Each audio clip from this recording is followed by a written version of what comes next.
जब हमको डेमोक्रेसी मिली तो हमारी पूरी लोकतांत्रिक जर्नी में दिक्कत कहाँ रह गई? हमने उसे एक हवाई चीज़ बना दिया और डेमोक्रेसी को नर्चर नहीं किया। क्या असल में हम लोग डिजर्व करते भी थे डेमोक्रेसी? कई सारे टूल्स का प्रयोग किया जाता है। नंबर 1 टूल गोदी मीडिया, नंबर 2 सोशल मीडिया पर उन बाबाओं को, वो सारे लोग, और तीसरा अब जो फिल्में बना रहे हैं बड़ी बड़ी, वो तमाम लोग इस डर को ही आरोपित करने में लगे हुए हैं क्या जो द आइडिया ऑफ इंडिया है उसको बदल देने का है। Do we have any other option left sir? To be honest no. किस किस तरह के खतरे आपने उठाए अगर मैं पूछूं? जो इस्लामोफोबिक मूल्य है या फिर कास्टिस्ट मूल्य है, पहले लोग जाहिर करने में डरते थे, अभी लोग जाहिर कर पा रहे हैं। अचानक नहीं हुई, समाज में इसके बीज पहले से थे, हवा मिलनी अब शुरू हुई है। नरेंद्र मोदी के कितना बड़ा फैक्टर है इस इकोसिस्टम के डेवलपमेंट? देखिए, नरेंद्र मोदी, भारत की फॉरेन पॉलिसी क्या है? हम आपको रोजगार नहीं देंगे, हम आपको शिक्षा नहीं देंगे, हम आपको स्वास्थ्य नहीं देंगे, बस हम अब्दुल को टाइट करें। यही अगर आपकी स्थानीय राजनीति का मुख्य आधार है तो फिर यही आपकी विदेश नीति में भी रिफ्लेक्ट होना शुरू हो गया। As a creator, as an influencer कितना डरे हुए हैं? ये भी डर होता है कि जैसे आपके साथ हुआ कि पेज हटा दिया जाएगा, लेकिन उससे ज़्यादा डर ये होता है कि बाकी लोग बिना कहे अपने आप को खुद रेगुलेट करना शुरू। मान लीजिए प्लेटफॉर्म छिन गया तो रास्ता बचता है सड़कों का या फिर बचता है राजनीति का। बहुत सारे टीचर्स जो हैं वो राजनीति में जाते दिखते हैं, तो विजेंद्र सिंह जी राजनीति में कब जा रहे हैं? नमस्कार दोस्तों, पावर प्ले सीरीज के इस एपिसोड में आपका बहुत बहुत स्वागत है। और मैं बहुत टेंशन में हूँ, कंफ्यूज हूँ। क्यों हूँ? क्योंकि जो गेस्ट हमारे सामने बैठे हैं वो केवल गेस्ट नहीं हैं, बल्कि वो व्यक्ति हैं जिनको हम सालों से सुन रहे हैं, जिनको सुन के, जिनको देख के बहुत कुछ सीखा है। तो सवाल पूछते हुए झिझक तो होगी, लेकिन इस रिकॉर्डिंग से पहले जो बातचीत हो रही थी उसमें बड़ा कंफर्टेबल हुआ, लेकिन फिर से टेंशन है कि पूछें क्या। हमारे साथ हैं Vijender Singh sir. Casual word से बहुत कुछ आप जानते होंगे, मैं चाहता नहीं था लेकिन सर निकल गया, इसके लिए आप माफ़ करें। तो सर टीचर हैं, सर इन्फ्लुएंसर हैं, सर क्रिएटर हैं, पॉलिटिकल ऑब्जर्वर हैं, एक्टिविस्ट हैं, मतलब बहुत कुछ हैं। और तमाम आयामों में किस तरीके से जी पाते हैं, किस तरीके से डिवाइड कर पाते हैं अपने लाइफ को, वो हम जानने की कोशिश करेंगे। क्यों टीचर को ज़रूरत पड़ती है क्रिएटर बन जाने की। और एक दो टर्म्स जो चलती हैं, जैसे भगवाकरण हो रहा है, आप सुनते होंगे विश्वविद्यालयों में, तो टीचर से जानेंगे कि विश्वविद्यालयों में भगवाकरण की स्थिति है क्या, है भी, या केवल ऐसे ही कोई ढोल है। जो है तो वो समझा जाए कि कैसे क्या हो रहा है। बहुत सारी दिक्कतें हैं। क्रिएटर हैं तो ये बताएंगे कि दबाव ये भी फील कर रहे हैं कि नहीं, हमने तो फील किया, एक्शन भी झेला हमने। तो वो सारी चीज़ों पे हम लोग बातचीत करेंगे। बातचीत डिलिमिटेशन पे भी करने की कोशिश करेंगे, परिसीमन। बातचीत फ्रॉड बाबाओं पे भी होगी कि ये खेप पैदा हो कैसे जाती है। अब बातचीत किस सिलसिले में होगी ये मैं नहीं बता सकता, वो बातचीत तय करेगी। तो सबसे पहले तो सर आपका बहुत बहुत स्वागत। शुक्रिया नीरज, बहुत बहुत शुक्रिया इस मौका देने के लिए, और शुक्रिया इस बात के लिए भी कि आप आवाज़ बन के खड़े हैं और एक्शन सहने को तैयार हैं। एक्शन सहने को तो तैयार रहना भी पड़ेगा। देख लीजिए, अब आपने मुझे बुलाया है, उम्मीदें बढ़ जाएंगी आप पर एक्शन होने की। Do we have any other option left sir? To be honest no. ना तो हमें, मतलब मैं तो एक टीचर हूँ तो इसलिए भी कह सकता हूँ कि ना तो हमारे पास अब क्लासरूम में विकल्प बचे हैं, और ना हमारे पास सड़क और कैमरे के सामने ही विकल्प बचे हैं। अभिव्यक्ति के सारे खतरे उठाने ही होंगे। किस किस तरह के खतरे आपने उठाए अगर मैं पूछूं तो? देखिए, व्यक्तिगत तौर पर तो एक अलग चीज़ है, लेकिन मैंने अपने आसपास बहुत सारे लोगों को नौकरियां खोते हुए देखा है। लक्ष्मण में 10-11 साल तक मेरे साथी शिक्षक थे और मैंने उन्हें बदलते हुए देखा, मैंने उन्हें बहुत ग्रो करते हुए देखा, और वो कितना बड़ा एसेट थे इंस्टीट्यूशन के लिए, यूनिवर्सिटी के लिए देखा। और उसके बाद मैंने देखा कि हम उन्हें नहीं रोक पाए, नहीं बचा पाए, उनकी नौकरी गई। और लक्ष्मण केवल एक व्यक्ति नहीं है, इसके अलावा ऐसे कई नाम इस समय में मेरे जहन में आ रहे हैं। मैं याद कर पा रहा हूँ संज्ञा उपाध्याय को, मैं याद कर पा रहा हूँ मिहिर पांड्या को, कई सारे साथियों को जिन लोगों को जिनकी नौकरियाँ छिनी, जिनकी नौकरियाँ इसलिए छिनी क्योंकि वे they were not following in line. और ये साथी लोगों को जाते हुए देखा, और ये अकेला मोर्चा नहीं है। हमने पत्रकारों को नौकरियां खोते हुए देखा, हमने शिक्षकों को नौकरियां खोते हुए देखा, हमने एक्टिविस्ट्स को एकदम अप्रासंगिक होते हुए देखा, हमने आवाज़ बौनों के हाथ की आवाज़ों को एकदम महान बनते हुए देखा, और हम अभी ये रात जारी है। बात जारी। अच्छा, जैसे लक्ष्मण जी का आपने एग्जांपल लिया है, बाकी तमाम लोगों का, उनकी जगह कोई ना कोई तो आया होगा। किस आधार पे आते हैं वो लोग? देखिए, आधार बहुत मुश्किल नहीं है, मैं समझ पाना। मैं एक जगह पर रहता हूँ जिस जगह का नाम करोल बाग है, और करोल बाग में इस समय सबसे ऊंची इमारत जो है वह है आरएसएस का हेडक्वार्टर है, वहीं से आते हैं। तो सीधा दखल होता है सर? सीधा दखल होता है, बाकायदा कुछ लोग नियुक्त हैं उस संस्था में, जिन लोगों को मसलन दिल्ली विश्वविद्यालय का प्रभार दे रखा है, और अन्य अन्य अच्छा। हाँ, और फिर जब नियुक्तियां होती हैं तो वहाँ से सीधा डायरेक्शन आता है, और उसके बाद नियुक्तियां होती हैं। अच्छा, एक बार जब मैं कॉलेज में गया 2011 में, मेरी यूनिवर्सिटी लाइफ जो है वो शुरू होती है, मैं हिसार के एक यूनिवर्सिटी में जाता हूँ। वहाँ भी मैंने ये बात सुना कि ओम प्रकाश चौटाला जब मुख्यमंत्री थे तो उन्होंने बहुत सारे लोगों को अपॉइंट करवाया था। तो पॉलिटिकल पावर में जो लोग रहते हैं उनके ज़रिए कुछ अपॉइंटमेंट्स तो होती तय हैं, बात है। तो अलग क्या है? देखिए, अलग इस बात को समझिए, जब कोई व्यक्ति, ये हम लोगों ने सुना, बिहार की नियुक्तियों में सुना था, हम लोग उत्तर प्रदेश की नियुक्तियों में सुनते थे कि अखिलेश के समय में इस तरह की नियुक्तियां होती हैं, अलग अलग जगह सुना जाता है। लेकिन ये व्यक्तिगत भ्रष्टाचार वाली जो नियुक्तियां होती हैं, और अब जब संस्थाईकृत तरीके से ये वाली नियुक्तियां इस समय हो रही हैं, इनमें जमीन आसमान का अंतर है। पहले केस में आप क्या पाएंगे कि ए के स्थान पर बी की नियुक्ति हो गई, वह भी कोई बहुत अच्छी बात नहीं है, अन्य संस्थाओं से, अन्य संस्थाईकृत तरीकों से होनी चाहिए थी। लेकिन जब यहाँ पर एक बड़े डिज़ाइन के तहत तय किया जाता है कि पहले इन लोगों को यहाँ बैठाया जाएगा, उनके बाद इनको ये जिम्मेदारियाँ दी जाएंगी, और उसके आधार पर फिर एकेडमिक्स का ये नया चेहरा उभारा जाएगा।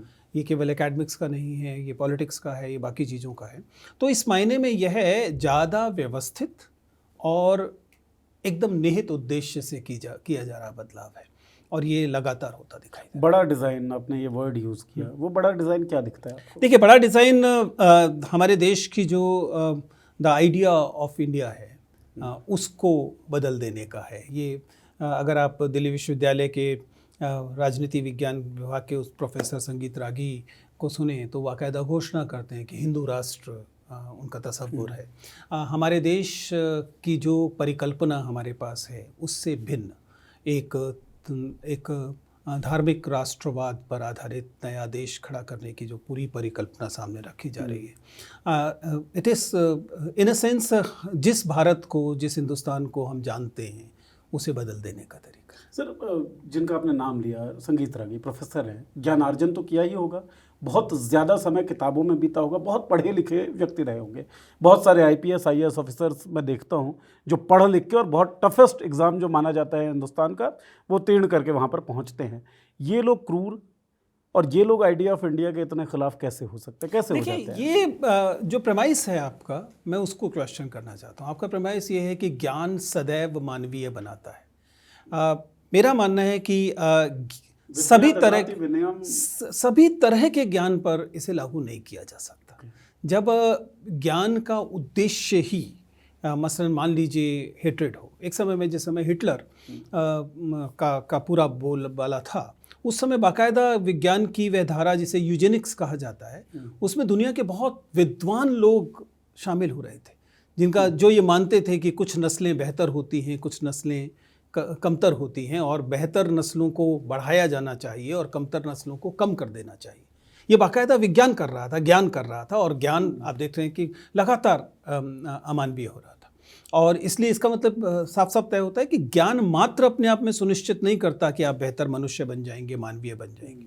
इसे लगातार एक किस्म के मार्गदर्शन की ज़रूरत पड़ती है, एक तरीके के सेल्फ करेक्शन की ज़रूरत पड़ती है। अगर आप ऐसा कर पाने में नहीं हैं, और एक बात ध्यान रखिएगा, पढ़े लिखे व्यक्ति के साथ ये बड़ी दिक्कत होती है। एक आम कम पढ़ा लिखा व्यक्ति एक समय के बाद और तमाम दबावों से, भगवान का डर, इसका डर, उसका डर, नैतिकता का डर, समाज का डर, उसके चलते अपने आप को रोक लेता है। उसके पास रीजंस नहीं आ पाते, चाहे वो गलत ही हो। लेकिन अगर पढ़ा लिखा व्यक्ति गिरना शुरू करता है तो फिर उसको और छोड़ तली नहीं मिलती है, क्योंकि वो पहले ही इन सब चीज़ों को जस्टिफाई कर चुका होता है। वह जस्टिफाई कर चुका होता है कि ईश्वर नाम की चीज़ कल्पना है, वह नैतिकता नाम की चीज़ कल्पना है, मानवीयता नाम की चीज़ कल्पना है। फिर जब वो गिरना शुरू करता है तो फिर पाताल तक गिरता है। मतलब वो जब सोचता है जो चीज़, उसके पीछे वाजिब तर्क वो खुद फाइंड आउट कर लेता है। और ऐसे व्यक्तियों को आप पाएंगे, देखिए ना, आप क्रूर से क्रूर व्यक्ति को उठाइए और उससे बातचीत कीजिए, वह उसके पास अपनी क्रूरता को जस्टिफाई करने के तर्क मौजूद होते हैं। नेतन्याहू के पास मौजूद हैं और डोनाल्ड ट्रंप के पास मौजूद हैं, हमारे देश में भी लोगों के पास मौजूद है। तो हमारे देश के लोगों का नाम क्यों नहीं लेते आप? हम क्लासरूम में लेते एक हो, मतलब कहा जाता है ना कि कोई एक व्यक्ति हो तो उसके शिरोच्छेदन के जोखिम उठाए भी जाएं, लेकिन अब ये व्यक्ति नहीं प्रवृत्ति हो गए।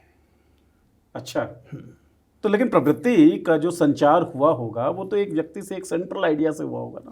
देखिए, ये सेंट्रल आइडिया कभी भी मिसिंग नहीं था हमारी राज्य व्यवस्था में या हमारी सामाजिक व्यवस्था में। ये central idea as a matter of fact आज़ादी से पहले से लगातार विद्यमान रहा है।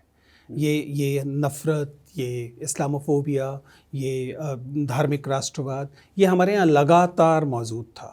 ये अलग बात है कि पहले हमारे पास विजनरी लीडर्स थे जो इसके जोखिमों को पहचानते थे और इसके पर कतरने की थोड़ी बहुत कोशिश करते रहते थे, लेकिन अब यह स्थिति आ गई है कि अब यही लोग तय करने लगे हैं, यही शासन के शिखर पर हैं, तो इसलिए अब स्थितियां और डरावनी। एक बार ना सर, कई बार बातचीत में, और ये बचकाना लग सकता है, कई लोगों को गलत लग सकता है, लेकिन दिमाग में ये बात आती है कि जब हमको डेमोक्रेसी मिली, क्या असल में हम लोग डिज़र्व करते भी थे डेमोक्रेसी? लेकिन फिर बात आती है कि नेहरू का पूरा कार्यकाल रहा हो या फिर इंदिरा के कार्यकाल तक, इमरजेंसी से पहले की बात कई बार लोग करते हैं, हम लोग लोकतांत्रिक मूल्य जो है उसके संवर्धन में कामयाब हुए। लेकिन फिर हम देखते हैं कि 2014 में RSS backed Bharatiya Janata party की सरकार बनती है, नरेंद्र मोदी प्रधानमंत्री बनते हैं, और पूरा जो कैरेक्टर है या पूरा जो आइडिया इंडिया का वो छिन्न भिन्न होता दिखने लगता है। तो हमारी पूरी लोकतांत्रिक जर्नी में दिक्कत कहाँ रह गई, कमी कहाँ रह गई कि इस तरह की जो कैरेक्टर थे उसको हम खत्म नहीं कर पाए? आपको समझना पड़ेगा कि लोकतंत्र हमारे देश में कोई किसी खोज से नहीं आया है। लोकतंत्र हमारे देश का जो स्वतंत्रता आंदोलन चल रहा था उसमें निहित चीज़ थी। स्वतंत्रता आंदोलन की अपनी प्रक्रिया काफ़ी हद तक लोकतांत्रिक थी।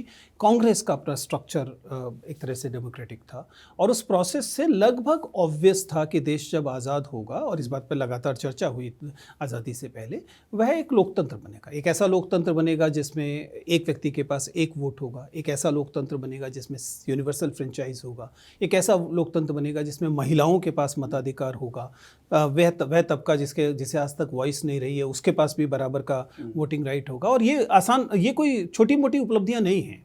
अगर आप अपने साथ आज़ाद हुए दूसरे देशों को देखें तो आप पाएंगे कि बहुत महत्वपूर्ण उपलब्धियां थी।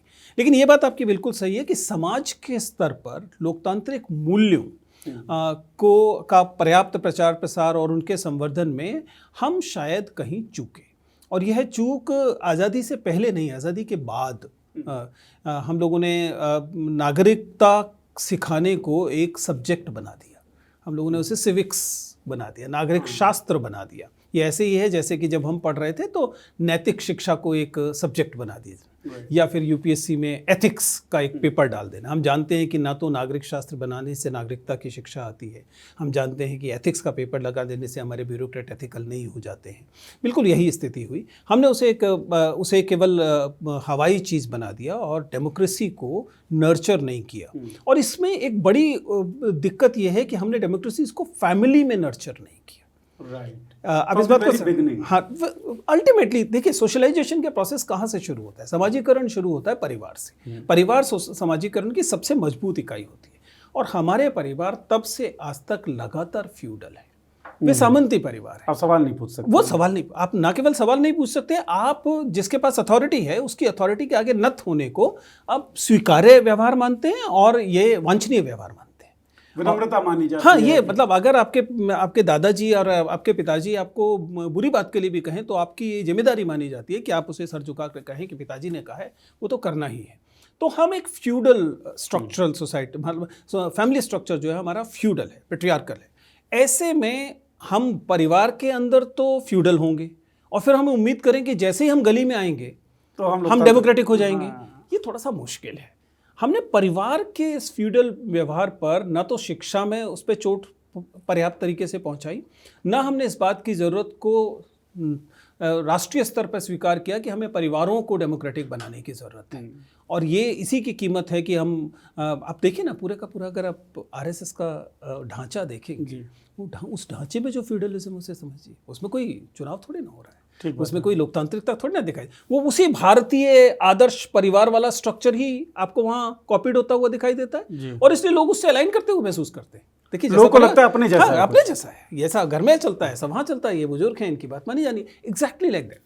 I believe that questioning which is basically the foundation of democracy, सवाल उठाना जो कि लोकतंत्र की एकदम बुनियादी ज़रूरत है, हमने उसको जितना महत्व देना चाहिए था उतना आज़ादी के बाद के सालों में नहीं दिया, और बाद में तो फिर हमने उसे बुरा मानना शुरू कर दिया, और आपातकाल के बाद से तो हम देख रहे हैं स्थितियाँ दूसरी बिगड़ती दिशा ही में चली जा रही गई। हैं। तो ये जो सामाजिक बात है जो आपने कहा, तो सामाजिक लड़ाई से ही अचीव कर सकते थे ना हम, क्योंकि दिमाग में हम डालते वो सामाजिक लड़ाई कभी भी आपको पूरे इतिहास क्रम को अगर हम देखें भारत के आज़ाद होने के बाद से कहीं पे दिखती है उस तरह की सामाजिक लड़ाई? अम्बेडकर में दिखाई देती है। आप देखिए ना, इस सामाजिक लड़ाई में ये जो भेदभाव है वो एक आधारभूत चीज थी भारतीय समाज के सो कॉल्ड बने रहने की। हमारे समाज का ऑर्डर जो है वो इस भेदभाव पर, कास्ट डिस्क्रिमिनेशन पर आधारित था, और अंबेडकर उस पर चोट करते हैं, हमारा संविधान उस पर चोट करता है, और वो एक सामाजिक प्रोसेस था, वो आप उसे एक केवल लीगल प्रोसेस की तरह नहीं देख सकते। ये सही है कि एक ऑनगोइंग प्रोसेस है, जिस चीज़ में 20 शताब्दियाँ लगी हों, उसको आप ये नहीं कह सकते कि 50 साल में उसे पूरी तरह से निपटाया जा सकता है, लेकिन हम ये भी नहीं कह सकते कि हमारे समाज में प्रक्रियाएं कभी घटित ही नहीं हुई। जेंडर को लेकर कुछ पैमाने पर हुई, लेकिन जेंडर से ज़्यादा हम देखते हैं कि जाति को लेकर, जाति की कॉन्शियसनेस को लेकर ये प्रक्रियाएं शुरू हुई हैं। ये कहना बिल्कुल ठीक है कि ये अभी अपने वास्तविक लक्ष्य तक पहुंची नहीं, मुकम्मल अचीवमेंट हासिल जाहिर है कि ऑनगोइंग प्रोसेस है, सारी चीज़, ऑल इज़ नॉट लॉस्ट। अच्छा, अंबेडकर साहब हों चाहे महात्मा गांधी रहे हों, सब लोगों का ये मानना है कि ये जो विभाजन है, और हमने ब्लैक और वाइट्स की अगर हम बात करें तो भी देखते हैं, हिंदू मुस्लिम का जो विभेद है उसमें भी, और कास्ट वाले मसले में भी, अगर अंतर जातीय विवाह हो या अंतर धार्मिक विवाह हो या अंतर नस्लीय विवाह हो, तो इन सब चीज़ों को ख़त्म किया जा सकता है। एक प्रोसेस, एक सबसे इम्पॉर्टेंट प्रोसेस जो है वह यही है, जब हम अपनी आइडेंटिटीज़ को प्योर बनाए रखने की जो अवधारणा है उस पर चोट करें, क्योंकि प्योरिटी एंड पॉल्यूशन यही दो चीज़ें हैं यही वो अवधारणाएं हैं जिनके चलते समाज में ये विभेद लगातार बरकरार रहता है। और अंतर्जातीय विवाह या इंटरफेथ मैरिजेस या इंटर रिलीजियस मैरिजेस बिल्कुल यही करने की कोशिश करती हैं। तो लेकिन विवाह तो माता पिता का अधिकार होता है ना सर? नहीं, समाज में तो ये चलता है। संयोग से हम लोग भारत में बैठे हैं और कई लोगों को मेरी हंसी अजीब लगेगी, लेकिन अगर हम भारत के बाहर कहीं बैठे हों तो ये बात वाकई हंसने ही लायक है कि कोई कहे कि विवाह जो है वो माता पिता का अधिकार है। मैं तो मतलब जैसे सिद्धांततः मैं अरेंज मैरिजेज में नहीं जाता हूँ, क्योंकि आपने लव मैरिज किया है। वो एक अलहदा बात है, लेकिन स्वाभाविक तौर पे लगता है कि मतलब विवाह वास्तव में माता पिता का अधिकार नहीं है। विवाह वयस्कों का अधिकार है, और जो परिवार और राज्य और समाज लोकतांत्रिक होगा वह वयस्कों से यह हक किसी भी नाम पर छीनने की कोशिश नहीं करेगा। लेकिन हमारे समाज में तो पूरी जो रवायत चली आ रही है वो यही है। बात तो सही है, लेकिन सारी रवायतें स्वीकार करने के लिए नहीं होती। सारी रवायतें, विवाह अधिकार नहीं है।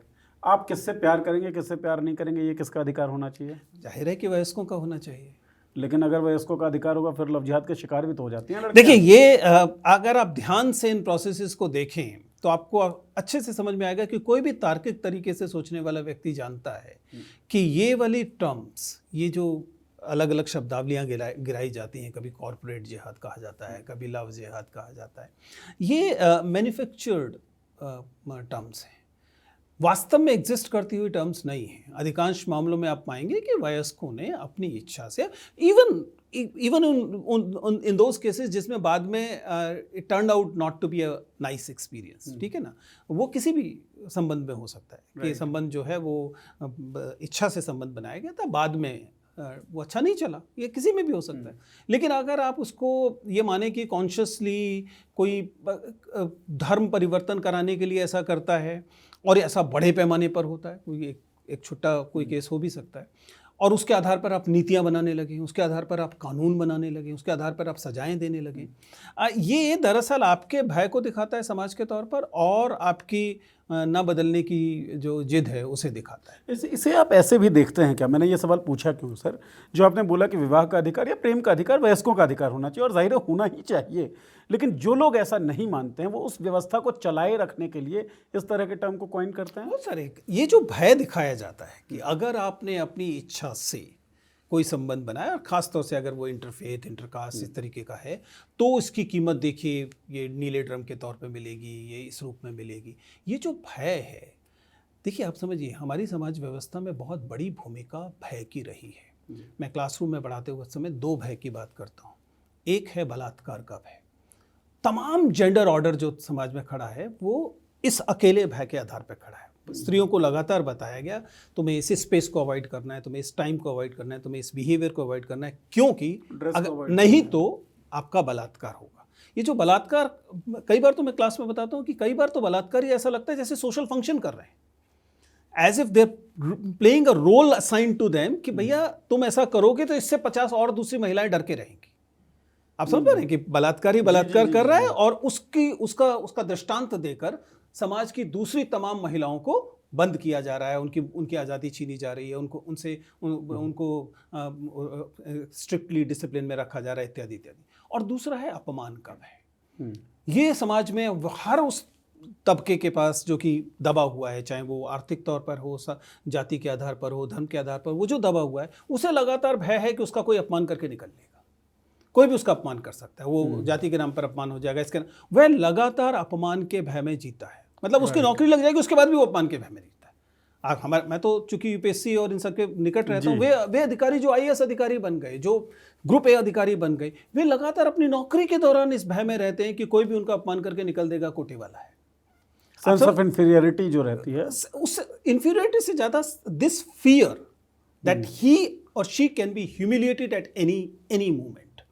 वह लगातार उसे अपमान के। दलितों की जिंदगी का सच है, आप तमाम दलित आत्मकथाएं पढ़ जाइए, आपको लगातार समझ में आएगा कि दलित लगातार अपमान के भय में जीते। अम्बेडकर खुद जीते रहे कि कोई भी उनकी बेइज्जती कर देगा, उनकी जाति का नाम इस्तेमाल करते हुए। और ये दोनों भय ऐसा लगता है जैसे समाज व्यवस्था के औजार हैं कि जब तक समाज में ये भय बने रहेंगे तब तक समाज में व्यवस्था बनी रहेगी। और जैसे ही स्त्रियों को बलात्कार का भय छूटा और पिछड़े दलित लोगों में अपमान का भय छूटा, वे वोकल हो जाएंगे, मुखर हो जाएंगे, वे आज़ादी की मांग करने लगेंगे, वे खुलकर जीने लगेंगे और व्यवस्था ये स्वीकार करने को तैयार। ठीक बात। अच्छा, आप जिन भय की बात कर रहे हैं उन भय को आरोपित करने के लिए या फैलाने के लिए कई सारे टूल्स का प्रयोग किया जाता है।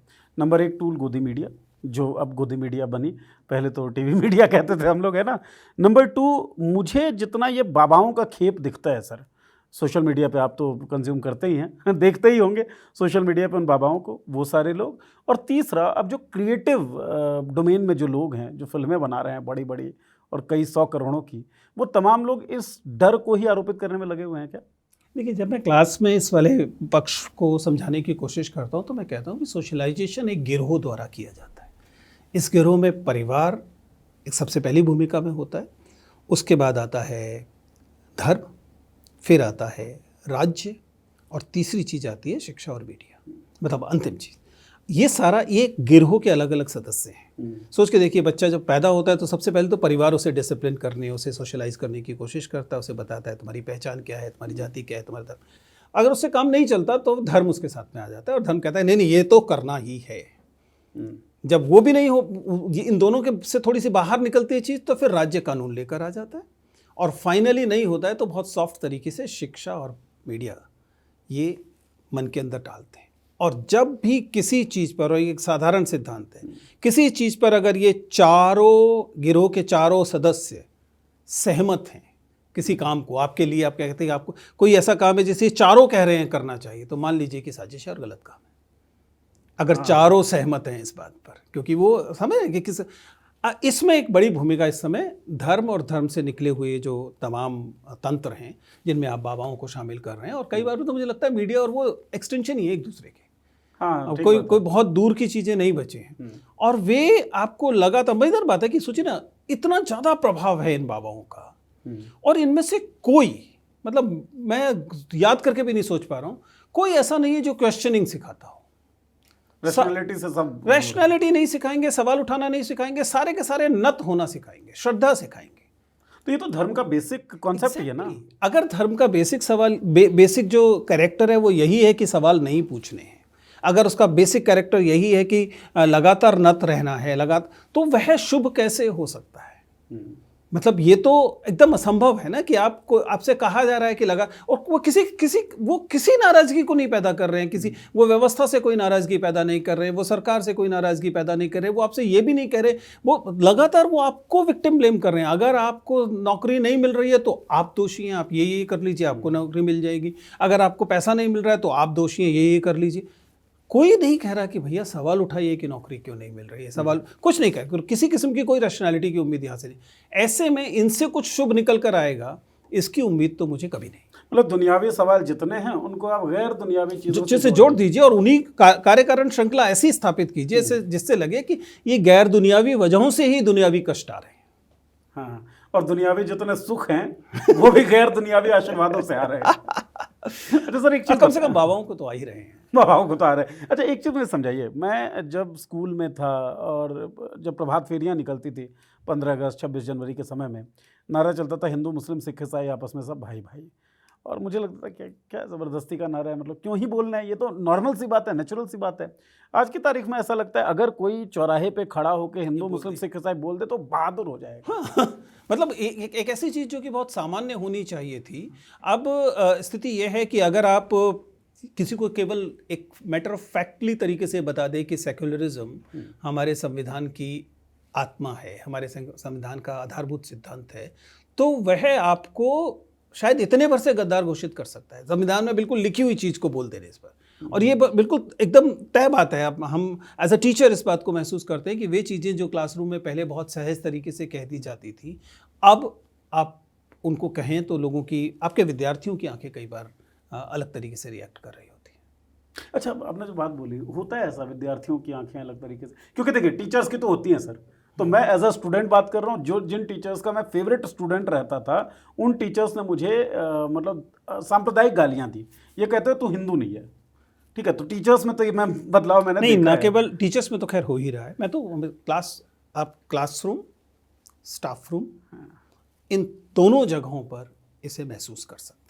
और इसे महसूस करने के लिए आपको कोई बहुत संवेदनशील होने की ज़रूरत नहीं है। अब किसी भी तरह का प्रिटेंस तक नहीं बचा है, अब खुलकर लोग बोलते हैं। ये सही है कि मतलब चूंकि मुझे बहुत सारे लोग पहचानते हैं, वीडियोस चलते हैं वगैरह वगैरह, तो मेरी क्लासरूम में मेरे विद्यार्थी इस अपेक्षा के साथ आते हैं कि हम विजयन चौहान से पढ़ने वाले हैं। तो विजयन चौहान से अगर पढ़ने वाले हैं तो उनकी अपेक्षाओं का एक पर्टिकुलर स्तर होता है और उन्हें पता होता है कि क्लासरूम में जो चीज़ें सुनने को मिलेगी। लेकिन बाकी हमारे जो साथी शिक्षक हैं, हमने शिक्षकों को बाकायदा स्टाफ रूम में आकर बहुत हताश, बहुत परेशान देखा, क्योंकि उनके विद्यार्थियों ने खड़े होकर उनको कन्फ्रंट किया इन वैल्यूज़ के लिए, जो कि एकदम डेमोक्रेटिक वैल्यूज़ हैं, जिनके बारे में पहले कभी कोई चिंता नहीं होती थी। तो बदले हैं बहुत। और अगर ये दिल्ली में हो रहा है तो मैं यकीनन कह सकता हूँ कि बाकी देश के बाकी विश्वविद्यालयों में, बाकी कॉलेजेस में तो स्थितियाँ और ख़राब ही हों। सर, रामचंद्र गुहा से लेकर इरफान हबीब तक हिंसाओं का शिकार हुए, हैकलिंग का शिकार हुए, तो आप कितने भी बड़े नाम हों, अगर एक वैल्यू सिस्टम के साथ आप खड़े हैं जो कॉन्स्टिट्यूशनल वैल्यू सिस्टम है, तो आपके खिलाफ चीज़ें घटित हो सकती हैं। देखिए, मैं तो एक और तरीके से इसे देखने की कोशिश करता हूँ। एक समाज के तौर पर हम कितने कृतज्ञ समाज हैं, एक समाज के तौर पर हम कितने अनग्रेटफुल हैं जी। अगर हम इरफान हबीब को वह इज़्ज़त नहीं दे पा रहे हैं जिस इज़्ज़त के वे स्वाभाविक तौर पर हकदार हैं। जरा सोच के देखिए कि इरफान हबीब देश समाज को बार बार नहीं मिलते हैं, ठीक बात, लेकिन आप इरफान हबीब आपसे कुछ मांग भी नहीं रहे हैं।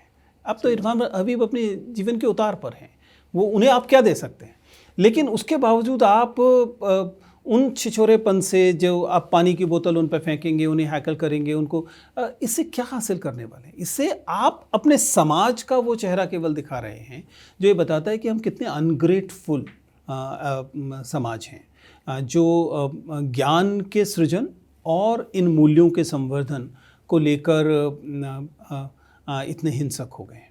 तो मैं नहीं मानता कि ये मतलब इरफान हबीब का अपमान है या ए आर रहमान का अपमान है या नसीरुद्दीन शाह का अपमान है।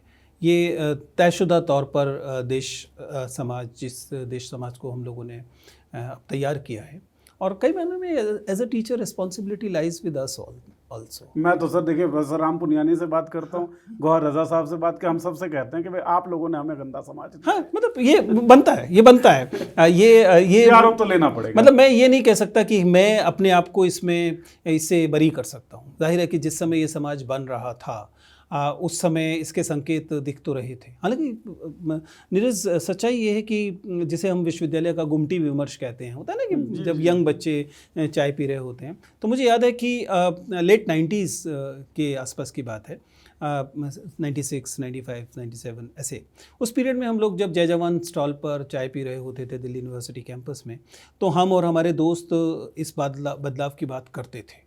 अटल बिहारी वाजपेयी की सरकार आना चाहती थी और हम कहते थे कि ये उस दिशा में जाएगा। तब तो नहीं गया, मतलब आशंकाएं थी, हमें ये आशंकाएं दिखती थी और हम इस पे बात करते थे। बल्कि सच्चाई है कि उस पीरियड में तो हम लोग गैर कांग्रेसवाद से भी बहुत प्रभावित थे, तो हमें लगता था कि ये सरकार तो जानी ही चाहिए और हम उससे अपने आप को, लेकिन इस को हमने आते हुए देखा। मुझे नहीं पता कि हमें और क्या करना चाहिए था कि हम इस प्रतिरोध को आम लोगों तक पहुंचा पाते, या फिर शायद हम लोग उन पूरे प्रोसेसेस को नहीं समझ पाए। मुझे एक बड़ी गलती जो दिखाई देती है वो आम आदमी पार्टी के उभार के समय मिसरीडिंग करने वाली गलती दिखाई देती है। उसने बहुत सारे पोटेंशियल प्रोटेस्ट पॉइंट्स को डिफ्यूज़ कर दिया। एक गुंजाइश थी उस समय और उस गुंजाइश को हम लोगों ने बिखर जाने दिया। पूरा बुद्धिजीवी समाज जो है उस प्रोटेस्ट को मिसकैलकुलेट क्यों कर गया? अब चूंकि मैं तो I am guilty as charged, तो मैं किसी और के विषय में तो क्या कहूँ, लेकिन आप कैसे हुए? मैं कैसे हुआ वही कि एक तो पहली बार हम लोग डेटा बेस्ड जो मेथड थे उनका सामना कर रहे थे। ये हाई लेवल पर कैलकुलेट किए गए डाटा से तैयार की गई चीज़ें थी और ये पहली बार हमारा सामना उसके साथ हो रहा था। और वी डिडंट रियलाइज़ कि इसके पीछे में किस किस्म के एल्गोरिथम्स काम कर रही हैं, किस तरह का डाटा एनालिसिस काम कर रहा है। पहली बात तो ये, और दूसरी बात जो क्लियर इंडिकेशंस थी जब हम उसमें राष्ट्रवाद के छौंक को देख रहे थे, उसे हम मतलब उसको हमने कम महत्व का माना, जो कि सच्चाई ये है कि उसमें ये दर्ज था, उसमें ये निहित संकेत थे। हमारे बीच कुछ स्मार्ट लोग उसे देख पा रहे थे। मुझे याद है कि मेरा कॉलेज जो है वो जाकिर हुसैन कॉलेज की अगर आपको पोजीशन याद हो, जाकिर हुसैन कॉलेज रामलीला मैदान के ठीक सामने जी, बिल्कुल उन दोनों के बीच में बस एक सड़क है। तो वो जो चल रहा था उस समय हम कॉलेज में थे और पड़ोसी थे आप उसके, एकदम सामने सारी चीज़ें सामने घटित हो रही थी। और हम लोग अपने उन साथियों से लड़ रहे थे कि उनका कहना था कि ये जो माचो नेशनलिज्म आप इसमें देख रहे हैं ये शुभ नहीं होने वाला है, और हम लोगों का कहना था नहीं, ये पूरे उसमें एक फ्रिंज फैक्टर है, असल फैक्टर कंटेंट है। प्रशांत भूषण खड़े हुए हैं, योगेंद्र यादव खड़े हुए हैं, रिलेटिवली वेल थिंकिंग लोग खड़े हुए हैं, ये वाले इसको वो कंट्रोल कर पाएंगे। जबकि सच्चाई ये थी कि वही उसका मेजर फैक्टर था और बाकी चीज़ें जो हैं वो गौंड प्लेयर थी। But then guilty as charged, हो गया तो हो गया। नहीं हो गया तो मतलब ऐसा नहीं है कि मैं कहता हूँ कि इसके लिए सज़ा के लिए मैं हासिल मौजूद नहीं हूँ। बिल्कुल जो सज़ा आप देना चाहें दे सकते हैं, लेकिन गलती तो स्वीकारनी चाहिए। ठीक है। अच्छा सर, हम सामाजिक बदलाव की जो बात कर रहे थे, और जब हम टीचर्स के प्रति आपने कहा ना कि वो उनका अपमान नहीं है बल्कि एक समाज का अपमान है अपने आप में ही, कि हम क्या दे रहे हैं क्या नहीं दे रहे हैं। मुझे एक बचपन की घटना याद आती है। मेरा बड़ा भाई स्कूल में पढ़ता था और एक मुस्लिम टीचर थे। उनके खिलाफ किसी ने उन्हीं शब्दों का प्रयोग किया जिन शब्दों का प्रयोग पार्लियामेंट में भी हो जाता है। विधोड़ी जी ने किया था। और मुझे याद है कि तमाम बच्चे, गांव का स्कूल था, गांव के बच्चे थे, अपने घरों में पीटे गए थे कि तुम टीचर के साथ ऐसा बर्ताव नहीं कर सकते हो। आज की तारीख में ऐसा नहीं होगा। अगर कोई कर दे तो परिवार के लोग जो हैं वो भी नहीं कहेंगे तुमने गलत किया है, उनको लगता है तुमने ठीक किया है। तो एक जो इस्लामोफोबिक मूल्य है या फिर कास्टिस्ट मूल्य है वो दिमाग में बैठा दिया गया। पहले भी रहा होगा इसीलिए वो बैठा है, लेकिन पहले लोग जाहिर करने में डरते थे, हिचकते थे। जाहिर नहीं करना यार, ख़राब चीज़ है, हम हैं तो कोई बात नहीं, जाहिर ना करें। अभी लोग जाहिर कर पा रहे हैं। ये बदलाव क्यों आया है? देखिए, ये जो नफ़रत है ये आसमान से नहीं टपकी है। ये नफ़रत, सच्चाई ये है कि हमारे समाज के एक बड़े तबके के मन में पहले से थी, लेकिन एक हिचकिचाहट थी और एक सामाजिक स्वीकार्यता की कमी थी। ये तय था कि अगर इस तरह की नफ़रत को व्यक्त किया जाता था, लेकिन वो ड्राइंग रूम में, बंद कमरों में आसपास देख कर कि कोई है तो नहीं, तब किया जाता था, क्योंकि पता था कि इसको सामाजिक स्वीकार्यता नहीं। लेकिन पिछले कुछ समय में हम साफ साफ देख रहे हैं कि इसकी सामाजिक स्वीकार्यता न केवल बढ़ी है, बल्कि कई मामलों में इसे सामाजिक गर्व से जोड़ दिया गया है। मतलब आप अगर इस्लामोफोबिक नहीं हैं तब आप पर सवाल उठेंगे। अगर आप इस्लामोफोबिक नहीं हैं, अगर आप सेकुलरिज्म की बात करते हैं या सद्भाव की बात करते हैं, अगर आप हमारे, जैसे मैं जिस कॉलेज से आता हूँ वहाँ पर अक्सर गंगा जमुना जमनी तहज़ीब शब्द का इस्तेमाल किया जाता था, अब नहीं किया जाता, आज से 5 साल पहले तक किया जाता था। अगर आप उन शब्दों का आप इस्तेमाल करते हैं तो आपको सेकुलर से लेकर राष्ट्रद्रोही तक और तमाम किस्म के शब्द आप भी भुगतते होंगे, हम भी भुगतते हैं। उन शब्दों से आपको संबोधित किया जाता है, यानी कि 180 डिग्री का बदलाव है। अब जो पहले जो चीज़ अस्वीकार्य थी अब वो न केवल स्वीकार्य है बल्कि काम्य है। पहले जो चीज़ स्वीकार्य थी अब वह एक बुरी चीज़ हो गई है। अचानक नहीं हुई है, समाज में इसके बीज पहले से थे। हवा मिलनी अब शुरू हुई है, अब पूरा इकोसिस्टम डेवलप हुआ है जो कि इस बात को रिवॉर्ड करता है और अब इसके भिन्न जो बातें हैं उनको पनिश करता है। पर अभी भी मेरा थोड़ा सा यकीन अभी बचा हुआ है। मैं पूरी तरह से निराश नहीं हुआ हूँ। मुझे न जाने क्यों अभी भी उम्मीद है, इंटरनेशनली जो चीज़ें हो रही हैं उन्हें देखकर भी उम्मीद है। अगर हम अमेरिका में जो हो रहा है उसे देखकर समझने को तैयार नहीं हैं कि जब आप एक नेता के पीछे पागल होते हैं तो देश किस तरफ चला जाता है, तो मुश्किल होगी। लेकिन आपने कहा कि आशंकाओं का अनुमान जो था आप लोगों को 1990 के दशक के आखिरी सालों में भी था, अटल बिहारी के दौर में वो सब नहीं हुआ, अब हो पा रहा है, इकोसिस्टम डेवलप हुआ है। नरेंद्र मोदी कितना बड़ा फैक्टर है इस इकोसिस्टम के डेवलपमेंट? देखिए, नरेंद्र मोदी न केवल फैक्टर हैं बल्कि 2002 के दंगे जो थे वे उन्होंने लगभग डिफाइनिंग कैरेक्टर की तरह, अब देखिए कि उस दंगे की स्वीकार्यता बाकायदा, जिसे गुजरात मॉडल कह के बाद में प्रसारित किया गया, वह स्वीकार्यता जो है वह समाज में इस पैमाने पर दिखी कि ये ताकत इन लोगों में आई कि अब वो इसका राष्ट्रीय संस्करण तैयार कर सकते हैं। और ये मुझे लगता है कि वो उसे आप डिफाइनिंग मूवमेंट मान सकते हैं इंडियन पॉलिटिक्स का, जब 2002 में उस पैमाने पर जेनोसाइड होता है और उसे लेकर बाकी देश जो है उस तरह की अस्वीकार्यता नहीं दिखाता जैसी उसे दिखानी चाहिए थी। तो असल में हस्तक्षेप उसी वक्त होना चाहिए था। जी, मतलब सिर्फ इतना नहीं होना चाहिए था कि अटल बिहारी वाजपेयी कहें कि ये राजधर्म का पालन नहीं हो रहा है, उससे ज़्यादा होना चाहिए था। इससे ज़्यादा तो आप देखेंगे कि 92 में जिस समय बाबरी होता है तो उस समय कम से कम सरकारें बर्खास्त तो की जाती हैं। कम से कम ये तो कहा जाता है, बड़े पैमाने पर प्रभाष जोशी और अन्य पत्रकार लिखते हैं कि ये एक बहुत ऐतिहासिक तौर पर बुरी घटना है और उसका नकार देते हैं। वो प्रकाशित हो पाते हैं, अलग अलग लोग कहते हैं, इवन भाजपा के लोग भी कहते हैं। 2002 यानी अगले मात्र 10 सालों में स्थिति बदल जाती है। खुद अटल बिहारी वाजपेयी जो कहते हैं कि ज़मीन में कुछ पत्थर उग गए हैं, समतल तो करनी होगी ज़मीन, वो भी कहते हैं कि काला दिन है लोकतंत्र के लिए। अच्छा, अटल बिहारी वाजपेयी को कैसे रेट करते हैं सर? पता नहीं, मेरा समहाउ हमेशा से यह, इवन अब तो अटल बिहारी वाजपेयी कहने में तो नरेंद्र मोदी और बाकी लोगों को लेकर भी कहता हूँ, व्यक्तियों को एक सीमा से ज़्यादा महत्व देने का मेरा अपना चरित्र नहीं है। मुझे लगता है कि गांधी जी से लेकर और अटल बिहारी वाजपेयी और नरेंद्र मोदी तक सब अपने समय के उत्पाद होते हैं। तो जो समय बेनेवोलेंट किस्म के हिंदू नेशनलिस्ट का था वो अटल बिहारी वाजपेयी तैयार करता है। जो मिलिटेंट किस्म के हिंदू नेशनलिस्ट का था समय है वो नरेंद्र मोदी तैयार करेगा। वो और ज़्यादा जीनोसाइडल किस्म के हिंदू नेशनलिस्ट का होगा वो योगी जी को तैयार करेगा। ये समय तय करते हैं और आई होप कि एक साइकिल है और उसके बाद हम फिर से एक बेहतर समाज की तरफ जाएंगे। तो सर ने 3 नेताओं का नाम लिया है। अलग से मैंने सेशन सोचा हुआ था जिसके बारे में सर को बताने एकदम से धप्पा करते हुए पूछूंगा मैं। ठीक है, मॉक इंटरव्यूज हमने बहुत सारे देखे, यहाँ भी करवाएंगे सर से मॉक इंटरव्यू। अच्छा सर, एक चीज़ बताएं कि हमारे दौर में तो जब हम जवान हो चुके हैं, अब काम वाम कर रहे हैं, तो हम देखते हैं कि हमारे इधर हिंदू धर्म के जो लड़के हैं वो हिंदू त्योहारों में मस्जिदों के सामने जाके नाचने गाने में बड़ा गर्व अनुभव कर रहे हैं। आप लोगों के समय में भी ऐसा था कि हिंदू त्योहार मस्जिद के सामने प्रदर्शन? नहीं, ऐसा आप किसी सीनियर व्यक्ति को रोक कर पूछिए, वो आपको बताएंगे कि ये तो बहुत बार हुआ है। दिल्ली में भी होता था कि कभी कभी तनाव होते थे।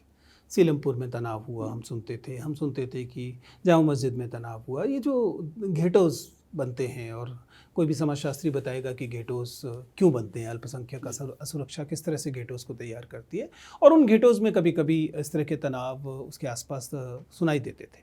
लेकिन घोषित तौर पर ऐसा होना जिसमें कि आप किसी दूसरे धर्म के किसी स्थल के सामने जाकर इस तरह का व्यवहार करें या उनको प्रोवोक करने की कोशिश करें और फिर इस बात पर प्रसन्न हों कि देखिए आप उनको पीट कर चले आए या उनको डरा कर चले आए और कुछ नहीं हुआ, ये केवल हाल फिलहाल की घटना है, क्योंकि इसमें इम्प्यूनिटी का तत्व आया है। अब बाकायदा अब प्रशासन ने तय करना शुरू कर दिया है कि वो किस धर्म का प्रशासन है। अब ब्यूरोक्रेसी तय करने लगी है कि नहीं, वो बुलडोजर किस धर्म के लोगों पे चलेगा, किस धर्म के लोगों पे कार्रवाई होगी, किस समुदाय के लोगों को हड़काया जाएगा, किस समुदाय के लोगों को गोरक्षा के नाम पर या किसी चीज़ के नाम पर जो वो करना चाहते हैं करने दिया जाएगा। तो स्वाभाविक है कि हम एक कोई बहुत इम्पार्शियल प्रशासन के समय में तो नहीं है, और उसी के कारण इस तरह की घटनाएं आपको ज़्यादा देखने। आपसे जब बातचीत होने का पक्का हुआ था और जब से मैं सोच रहा था तब से मैंने सोचा था कि कुछ नियत जो विषय हैं उनकी टेक्निकलिटी में समझने की कोशिश करूंगा। बहुत जेनरिक जाऊंगा नहीं, लेकिन सारी बात जेनरिक हो रही है सर। कुछ एक चीज़ें टेक्निकल जो हैं वो मैं जानना चाहता हूँ। भारत की फॉरेन पॉलिसी क्या है? देखिए, इस बारे में मैं मेरी जितनी समझ है, पर लेट मी एडमिट कि मैं कोई एक्सपर्ट नहीं हूँ इसका, लेकिन मैं मानता हूँ कि हम जब विदेश नीति को स्थानीय राजनीति के संदर्भ में तय करने लगते हैं तो वैसी स्थितियाँ पैदा होती हैं जैसी स्थितियाँ हमें अपनी विदेश नीति में आजकल दिखाई दे रही हैं। दो तीन बड़े बदलाव आप देखेंगे। पहला बड़ा बदलाव है जब हमने सो कॉल्ड स्ट्रेटेजिक ऑटोनॉमी को अपनी विदेश नीति के तहत स्वीकार करना शुरू किया, जिसका आसान भाषा में मतलब था अवसरवादी होना। जिसका मतलब था कि हम प्रिंसिपल्ड फॉरेन पॉलिसी नहीं रखेंगे, हम फॉरेन पॉलिसी में अपने एक्ट्स के लिए प्रिंसिपल्स को नहीं देंगे, हम केवल कहेंगे it is in the national interest. और ये नेशनल इंटरेस्ट आपको इजराइल के साथ जाके खड़ा कर सकता है, ये नेशनल इंटरेस्ट आपको किसी जेनोसाइडल फोर्स के साथ जाके खड़ा कर सकता है, और आप फाइनली आप you will be able to sell it to your own population saying that it was in the national interest. ये हालिया बड़ा बदलाव रहा है। इससे एक आध जगह पर आप कोई छोटी मोटी अचीवमेंट हासिल भी कर सकते हैं, लेकिन सामान्यतः इससे आप एक देश के तौर पर जो आपकी साख है उससे कॉम्प्रोमाइज़ करते हैं। तो कभी आप इजराइल के साथ खड़े हो सकते हैं, कभी किसी और के साथ खड़े हो सकते हैं नेशनल इंटरेस्ट के नाम पर, लेकिन क्या दरअसल नेशनल इंटरेस्ट के नाम पर ही खड़ा हुआ जाता रहा है? नहीं, केवल नेशनल इंटरेस्ट के नाम पे नहीं खड़ा हो जाए। मैंने कहा ना, लोकल पॉलिटिक्स है। जब आपने देश की राजनीति ऐसी बनाई है कि देश की राजनीति ये कहती है कि हम आपको रोजगार नहीं देंगे, हम आपको शिक्षा नहीं देंगे, हम आपको स्वास्थ्य नहीं देंगे, बस हम अब्दुल को टाइट करेंगे। आप केवल ये बता रहे हैं कि आप केवल एक समुदाय, अब उससे वोटिंग राइट्स छीनेंगे, आप उसकी नागरिकता छीनने की कोशिश करेंगे, आप उससे रोजगार छीनने की कोशिश करेंगे। यही अगर आपकी स्थानीय राजनीति का मुख्य आधार है तो फिर यही आपकी विदेश नीति में भी रिफ्लेक्ट होना शुरू होगा। आप भले ही वे धर्म के आधार पर नहीं लड़ रहे होंगे, वो एकदम जियोपॉलिटिक्स के चलते लड़ रहे होंगे, लेकिन आप कहेंगे नहीं, चूंकि एक पक्ष इसमें इस धर्म के लोगों का है और दूसरा पक्ष दूसरे धर्म के लोगों का है, तो आप अपनी पॉलिटिक्स को उसके हिसाब से तय करने लगेंगे, विच इज़ स्ट्रेंज बिकॉज अगर आप उस जियोपॉलिटिक्स को देखें तो वहाँ तो आपको दिखाई देगा कि सऊदी अरब और ईरान एक दूसरे के खिलाफ खड़े हुए हैं। राइट। तो ये बड़ी अजीब चीज़ मुझे दिखाई देती है। But I still believe that Bharat जैसे बड़े देश को जो इतना बड़ा देश है और जिसका इतना बड़ा प्रभाव होना चाहिए, उसे अपने प्रिंसिपल्ड पोजीशंस जो हैं वो वेल डिफाइंड रखनी चाहिए। क्योंकि जब आप इस तरह की विदेश नीति पे जाते हैं तो उसका एक बड़ा डर ये भी होता है कि ये विदेश नीति फिर कंसिस्टेंट नहीं रहेगी, जिसका मतलब है कि सरकारें बदलेंगी तो विदेश नीति बदलने लगेगी, कई बार तो केवल मंत्री बदलेंगे तो विदेश नीति बदलने लगेगी, या प्रधानमंत्री बदलेंगे तो विदेश नीति बदलने लगेगी। जबकि विदेश नीति का तो मतलब ही ये था कि पहले सरकारें बदलती थी तब भी विदेश नीति नहीं बदलती थी, क्योंकि हम कुछ सिद्धांत थे जिनमें देश यकीन करता था, और जरूरत पड़ने पर आप विपक्ष के नेता को भेजते थे यूनाइटेड नेशन में कि आप जाइए, कि इससे क्या फर्क पड़ रहा है कि पक्ष का नेता है विपक्ष का नेता, बात तो वही करेगा जो देश को करनी चाहिए। That is suffering a lot. हाँ, मुझे ध्यान है, मैं पढ़ रहा था बल्कि एक वीडियो के लिए ही जब मैं रिसर्च कर रहा था, तो खाद्यान्न का संकट 1950 के दशक में आया, अमेरिका से मदद मांगी गई, अमेरिका ने कहा कि नहीं भारत तो हमारे साथ खड़ा नहीं है, गुट निरपेक्ष है, पहले इन पर दबाव बनाओ, हमारे पक्ष में खड़े हों। और जवाहरलाल नेहरू का बयान आता है कि not barter our freedom to food. तो हम जब बिल्कुल पैदा ही हुए थे, आज़ाद हुए थे, 100 दिक्कतें थे हमारे सामने, फिर भी हमारे प्रधानमंत्री ये बात कह सकते थे। अभी हमारे प्रधानमंत्री जो ट्रम्प डिक्टेट करते हैं वैसा करते हुए दिख रहे हैं। तो एक आपने लोकल पॉलिटिकल डिस्कोर्स जो बोला वो तो है, एक जो विमर्श चल रहा है, हालांकि शायद हाइपोथेटिकल हो जाए, लेकिन के दबाव के कारण ये जो स्टैंड है हमारा वो फिलहाल दिख रहा है। देखिए, अगर अमेरिका का राष्ट्रपति बाकायदा घोषणा करके ऑन रिकॉर्ड ये कह सकते हैं कि मैं चाहूँ तो उनका पॉलिटिकल करियर बर्बाद कर सकता हूँ, इसका मतलब कि मामला केवल राष्ट्र बनाम राष्ट्र नहीं है, यहाँ पर व्यक्तियों पर दबाव है। राइट। और व्यक्तियों पर दबाव किस चीज़ का है, ये तो कयास का मामला है, लेकिन कोई बहुत मुश्किल कयास नहीं है, क्योंकि ये साफ साफ दिखाई दे रहा है कि आप एक दिन पहले वहाँ खड़े होते हैं और कहते हैं कि हम इज़राइल के साथ हैं in this moment and beyond. तो जब आप इस बात की घोषणा करते हैं और उससे अगले दिन से युद्ध शुरू हो जाता है, तो इसका मतलब है कि सवाल तो उठेंगे कि आप पर दबाव क्या है। और आई एम नॉट सेइंग कि मेरे पास इस बात का कोई प्रमाण है कि हमारा हाईएस्ट ऑफिस जो है वो कॉम्प्रोमाइज्ड है, लेकिन इतना तय है कि इन दबावों की व्याख्या तो वर्तमान में करनी होगी, नहीं तो भविष्य में करनी होगी। आपने जो कयास लगा सकते हैं आपने बोला, और 2-3 चीज़ों की बात चल रही है। लीडर ऑपोजिशन राहुल गांधी जो आरोप लगाते हैं, एक तो अडानी केस का मामला कि अमेरिका जो डिपार्टमेंट ऑफ जस्टिस में केस चल रहा है अडानी का, वो दूसरा एप्स्टीन का मामला भी बहुत उठ रहा है। इन दोनों में से ज़्यादा मजबूत कौन सा लगता है? देखिए, एप्स्टीन एक वर्ल्ड वाइड फिनोमेना है, और एप्स्टीन को मतलब आप चूंकि बहुत गंभीर निकटता से इन चीज़ों को एनालाइज करते हैं तो आप इसे समझ सकते हैं कि एप्स्टीन का मामला केवल एक देश से परे पहुंच चुका है। अब ऐसा लगता है कि राष्ट्र राज्य केवल निचले तबके के खेलने की चीज़ रह गए हैं, और इनसे ऊपर लगता है जैसे कि एक समुदाय खड़ा हो गया है जो राष्ट्र राज्यों की बाउंड्रीज के परे जाकर चीज़ों को नियंत्रित कर सकता है और उसके आधार पर तय कर सकता है। ये डरावनी स्थिति अगर है तो, और लगता है कि ऐसी स्थितियां हैं, और इसलिए ये ज़्यादा डरावनी चीज़ है।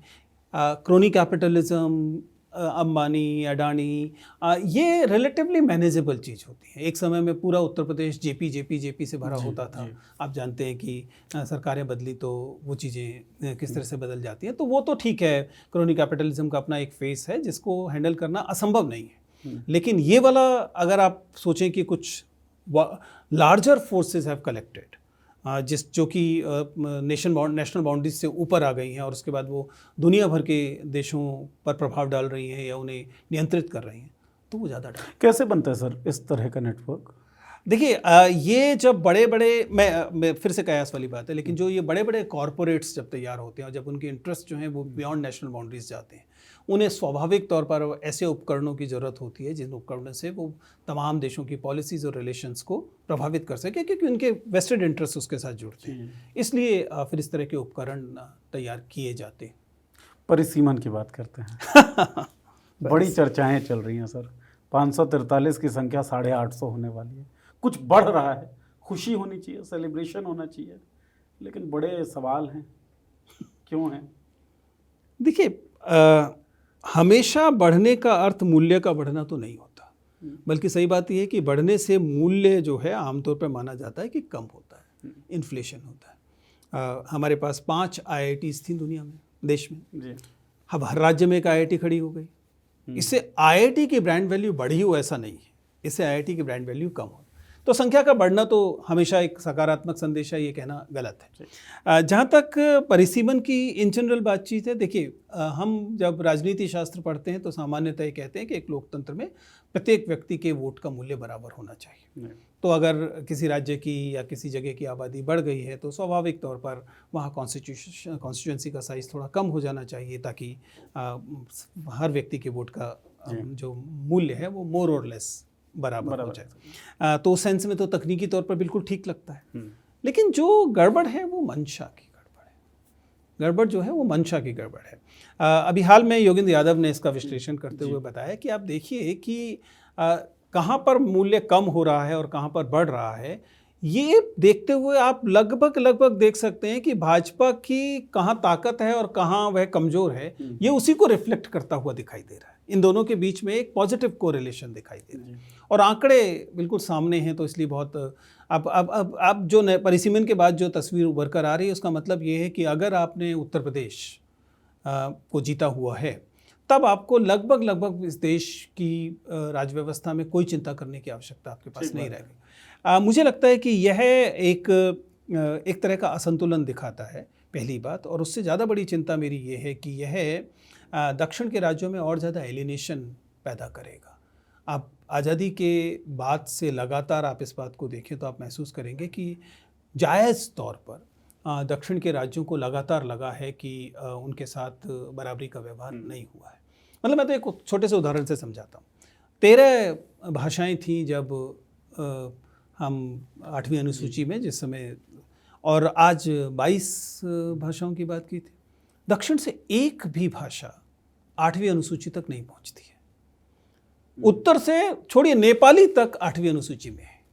मतलब नेपाली ठीक है, तराई के कुछ जगहों पे बोली जाती है, लेकिन नेपाली नेपाल की भाषा है, वो तक आपकी 8वीं अनुसूची में है। और दक्षिण भारत की वो 4 भाषाएं जो पहले से थी, उनके अलावा एक भाषा 8वीं अनुसूची में नहीं आती है। इसे आप मतलब इसे एक उदाहरण की तरह अगर आप लें, आप इसके बहस कर सकते हैं कि भाषा है कि नहीं है, तुलु होनी चाहिए कि नहीं होनी चाहिए, उस पर बहस हो सकती है, वो एक अलग बात है।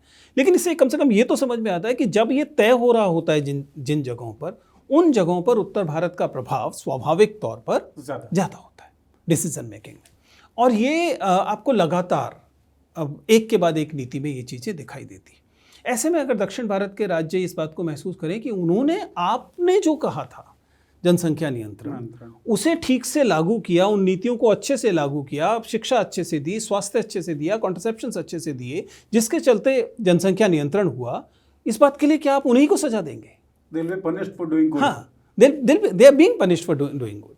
तो मुझे लगता है कि इस बात का ध्यान शायद रखा जाना चाहिए था। हालांकि फिर से मैं कह रहा हूँ कि राजनीति शास्त्र के सिद्धांत के हिसाब से बिल्कुल सही लगता है कि प्रत्येक व्यक्ति, इस देश के प्रत्येक नागरिक के वोट का मोर और लेस इक्वल मूल्य होना चाहिए। लेकिन मुझे लगता है कि कोई बेहतर तरीका अपनाया जाना चाहिए। अच्छा, आप ब्यूरोक्रेट्स जो हैं, मॉक इंटरव्यूज़ आपके बड़े पॉपुलर हुए हैं, अब बताइए क्या तरीका हो सकता है वैसे? मतलब मैं समझ ही नहीं पा रहा था। देखिए, कुछ चीज़ें तो हो सकती हैं। जैसे एक चीज़ तो यह है कि राज्यों का पुनर्गठन कई मामलों में, एक समय में हमने जब राज्यों का पुनर्गठन किया तो भाषा के आधार पर किया था। लेकिन भाषा के आधार पर पुनर्गठन के बाद जो पुनर्गठन, जो नए राज्यों का निर्माण हुआ, वो भाषा के आधार पर नहीं था। इसका मतलब वो पूरे देश में भाषा के आधार पर, मतलब अलग अलग सिद्धांतों के आधार पर राज्यों को बनाया गया। तो ऐसा किया जा सकता है कि राज्यों को इकाई मानते हुए राज्यों की लगभग बराबर जनसंख्या के आधार पर राज्य निर्मित हो जाए। क्योंकि अब तो हम उस युग में है ना, जिस समय युग में कम्युनिकेशन एक बड़ी प्रॉब्लम नहीं है। भाई जिस समय में पहले समस्या ये होती थी ना कि भाई राज्य में जो कम्युनिकेशन का प्रॉब्लम होगा, अब तो पूरी दुनिया से आप कभी भी कम्युनिकेट कर सकते हैं। तो इसका मतलब है कि अगर आप राज्यों को लगभग बराबर आबादी के राज्य बना दें तो इस समस्या का समाधान मोर और लेस होगा सर। मतलब फिर भी नॉर्थ का जो हिस्सा है वो तो नॉर्थ का ही हिस्सा रहेगा। नॉर्थ का हिस्सा रहेगा, लेकिन नॉर्थ के हिस्से में सिंगल यूनिट वाला व्यवहार नहीं होगा। भाई आप उत्तराखंड एक समय में उत्तर प्रदेश का ही हिस्सा था, छत्तीसगढ़ के कुछ इलाके उत्तर प्रदेश का ही हिस्सा रहे, लेकिन उसके बावजूद जब वो अलग राज्य बन जाते हैं तो वो अलग चीज़ों से प्रभावित होना शुरू करते हैं, उनकी राजनीति अलग हो जाती है, उनके व्यवहार अलग हो जाते हैं।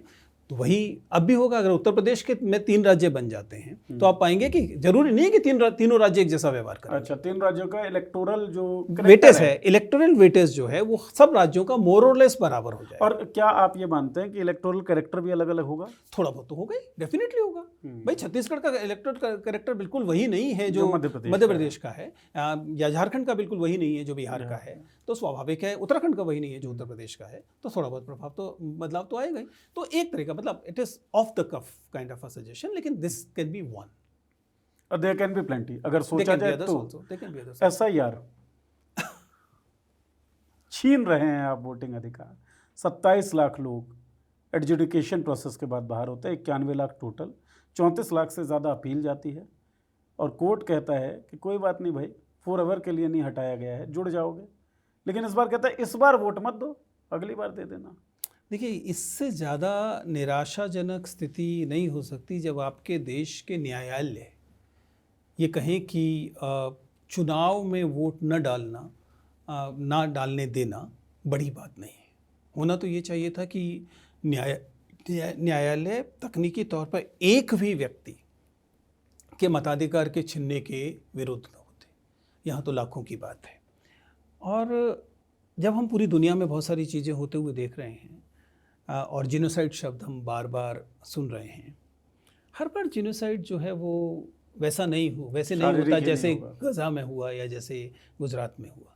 वो वैसे भी होता है जैसे अन्य तरीक़ों से अपनाई जाती है, जब आपसे आजीविका छीनी जाती है या आपसे हक छीने जाते हैं या आपसे मताधिकार छीन लिया जाता है। क्योंकि जब आप से मताधिकार छीना जाता है तब आपकी वॉइस खत्म हो जाती है, नीतियों में आपका ध्यान रखने की ज़रूरत खत्म हो जाती है और आप लगातार बेचारगी की अवस्था में दूसरे पर डिपेंडेंट हो जाते हैं, मातहत हो जाते हैं। कई बार तो आप मात्र इस बात के लिए शुक्रगुजार होना शुरू हो जाते हैं कि आपको सांस लेने दिया जा रहा है। और आप अपने आसपास ऐसा होते हुए देख सकते हैं। आई एम वेरी श्योर कि आपके आसपास ज़रूर ऐसे दोस्त होंगे जो कि मुसलमान हैं और वे आपसे बात करते हुए अगर आपसे ये कहें कि भाई आप उन्हें बराबर मानते हैं, इस बात के लिए वो आपके शुक्रगुजार हैं, तो इससे ज़्यादा दर्दनाक, इससे ज़्यादा शर्मिंदगी की बात और क्या हो सकती है। और हम अपने देश में ऐसी बातें होते हुए देख रहे हैं और we are not calling it out. हम लोगों को इस बात को पूरी ताकत से उठाना चाहिए था कि किसी भी व्यक्ति का मताधिकार अगर छिनता है, देश में कहीं भी छिनता है, तो वो सब जगह मताधिकार छीनने के बराबर है। ये तो लोकतंत्र की बुनियाद पे हथौड़ा है ना सर। मैं तो कई बार इस सेंस में भी इसे समझने की कोशिश करता हूँ कि हमने जिस बुनियाद पर देश खड़ा किया था, ये उस पर चोट है। क्योंकि आपको याद होगा कि हम लोगों ने कभी स्वीकार नहीं किया कि हमारे देश का बंटवारा धर्म के आधार पर हुआ है। पाकिस्तान का निर्माण धर्म के आधार पर हुआ, लेकिन भारत ने कभी नहीं कहा कि भारत का निर्माण या जो भारत बचा हुआ भारत था वह धर्म के आधार पर है। उस समय के नेताओं को बिल्कुल स्पष्ट था कि हम धर्म के आधार पर बंटवारे को नहीं स्वीकार कर रहे। धर्म के आधार पर बंटवारा पाकिस्तान स्वीकार कर रहा है, वो जाए, वो अपने आप को मुसलमान देश कहना चाहता है, कहे मतलब हम नहीं चाहते, लेकिन वो कहता है, लेकिन हम हिंदुओं का देश नहीं है।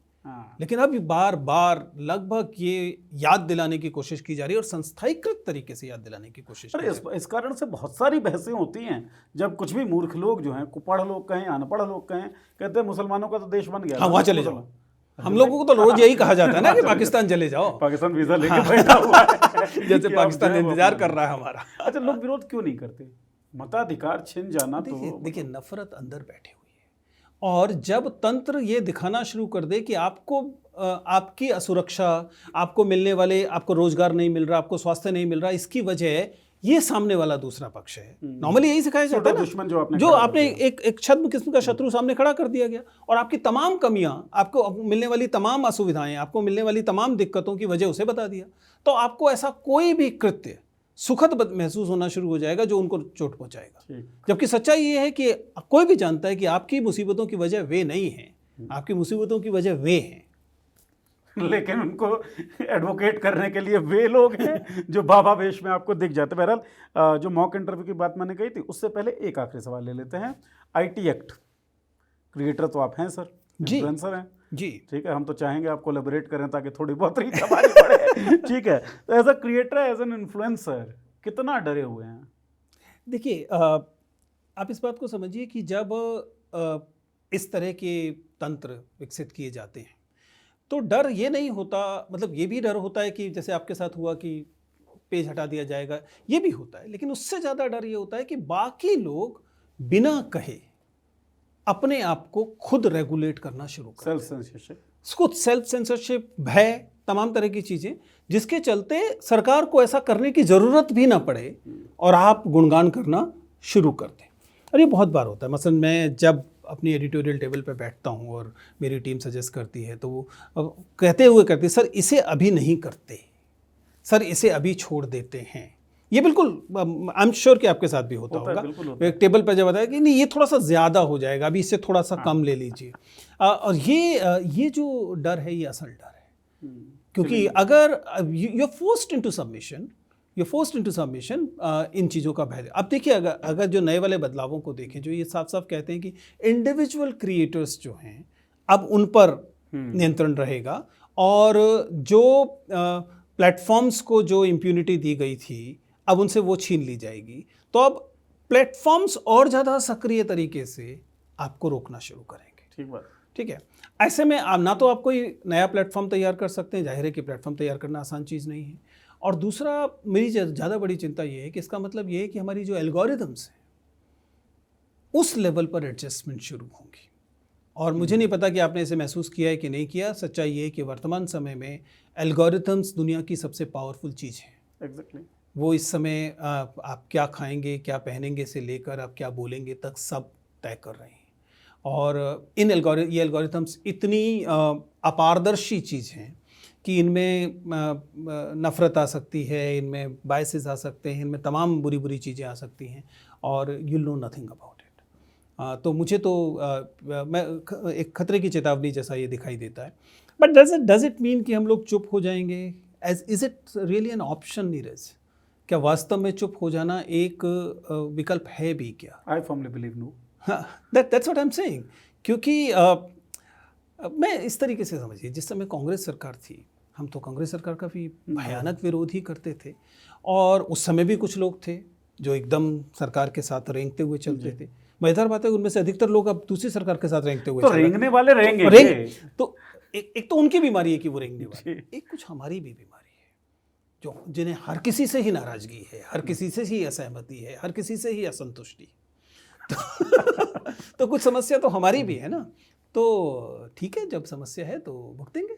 अच्छा ठीक है, मान लीजिए प्लेटफॉर्म छिन गया, मान लीजिए स्कूल में कॉलेज में आप नहीं बोल पा रहे हैं जो आप बोलना चाहते हैं, तो रास्ता बचता है सड़कों का या फिर बचता है राजनीति का। बहुत सारे टीचर्स जो हैं वो राजनीति में जाते दिखते हैं, तो विजेंद्र सिंह जी राजनीति में कब जाते हैं? देखिए विजेंद्र सिंह अगर राजनीति में हों तो उन्हें बाकी तो छोड़िए, शायद विजेंद्र सिंह का भी वोट ना मिले। अच्छा। तो erectile politics is I don't think it's my cup of T for obvious reasons. जैसा मैंने कहा कि हम हर चीज़ से असंतुष्ट होते हैं, तो जो पार्टी पॉलिटिक्स होती है उसका भी पावर स्ट्रक्चर, उसका भी, मैं तो पूरी तरह से तो मैं खुद से ही सहमत नहीं होता, किसी और से तो खैर क्या होऊंगा, तो उसका भी एक पावर स्ट्रक्चर होगा। मैं उस पावर स्ट्रक्चर से भी असहमत ही रहूंगा। आप बता रहे हैं ना कि आप जब पहली बार पहुंचे किसी न्यूज़ चैनल में तो 10-15 दिन के अंदर ही आपका टाटा बाय बाय हो गया। तो दैट पावर स्ट्रक्चर, वो जो सत्ता का पूरी संरचना है, वो हमारे मतलब की चीज़ नहीं, मेरे मतलब की चीज़ नहीं है। तो उस तरह की राजनीति में तो जाना शायद संभव नहीं होगा। मंजिल क्या? लेकिन इस बात को भी समझिए कि जो हम कर रहे हैं अब, ये जो हम बोल रहे हैं, मैं जो आपसे चर्चा कर रहा हूँ, मैं जो अपने चैनल पे बोल रहा हूँ, मैं जो अपने क्लासरूम में बोल रहा हूँ, I have no illusion that is politics, that is politics. Exactly. ठीक है, मेरे मन में कोई शंका नहीं इस बात को समझने में कि जो मैं बोल रहा हूँ, क्लासरूम टीचिंग एक पॉलिटिकल बिहेवियर है। तो मैं वो राजनीति कर रहा हूँ। अब जब आप मुझसे ये सारी राजनीति की संभावनाएं छीन लेंगे तो मुझे कुछ राजनीति की नई संभावनाएं गढ़नी पड़ेंगी। ये गढ़ना सरकार के खिलाफ नारे लगाना हो सकता है, या और कुछ नहीं तो चुपचाप जेल में जाके बैठ जाना हो सकता है। मतलब जेल में जाना आपकी चॉइस थोड़ी होगी? मेरी चॉइस नहीं होगी, लेकिन अब ऐसी स्थितियां तो पैदा हो ही जाएंगी ना। जब आप लगातार उसे नकारेंगे तो सामने वाला चुप थोड़े ना बैठा रहेगा। मतलब आपको लगता है कि ये भी एक संभावना है? आपको नहीं लगता? छोड़िए सर, बता रहे हैं कि डरा रहे हैं। जो तो जेल जाने के लिए तैयारी क्या क्या होनी चाहिए वो भी बता दीजिएगा। हम लोगों ने छोटे से समूह ने इस बात पर पहले चर्चा की कि भैया आपस में बैठकर एक SOP तैयार कर लीजिए हाँ। कि अगर जो होता है ना मिडनाइट बूट्स जी। अगर होंगे तो आपको क्या क्या करना होगा। तो हम लोगों ने हिसाब लगा के देखा कि भाई परिवारों पे कम प्रभाव पड़े, इस चीज़ पे कम प्रभाव पड़े, उस तरीके से करके। और अब उस उम्र में पहुंच गए हैं। कुल मिला के जो परेशानी होगी वो यही होगी कि जेल में दवाएं मिलेंगी कि नहीं मिलेंगी, किताबें मिलेंगी कि नहीं मिलेंगी। वरना जेल दवाएँ और किताबें मिलती रहें तो काम तो चली जाएगा।